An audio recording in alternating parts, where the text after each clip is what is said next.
অনুগ্ৰহ কৰি মন কৰিব। মন নকৰিলে বাৰু উপায় নাই।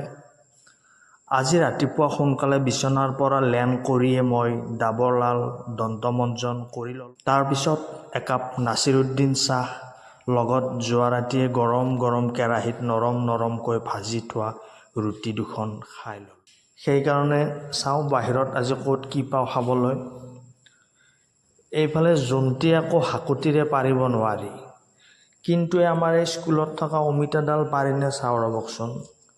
এইডাল হাতেৰেই পাৰি দেখোন। অমিতাকেইটা পাৰি ল'লোঁ। অমিতাৰ ছাইজটো আচলতে সৰু, গুটি ছাইজৰ অমিতা, কিন্তু ভিতৰত এটাও গুটি নাথাকে। বেলেগ ঠাইত বাৰু বেলেগ কথা, ডাবল মিনিং নকৰোঁ আৰু। গুটি নাই অমিতাকেইটাত। অমিতাকেইটা খাব লাগিব। এইফালে আকৌ য়াছমিনাই আওৰাই আছে, অকণে আনে অমিতা, আমিনাই আনে আম। মই বোলো আজি পকা পকা ফলবোৰ পেট নষ্ট নোহোৱালৈকে খাম। আম খাম, আমৰ বতৰ। এইফালে আকৌ মই আম খোৱা দেখি এই মুৰ্গী দুটাও গছৰ ওপৰত উঠি আম খাব লৈছে। আম খাব নাপায় মনৰ বেজাৰত বহি আছে।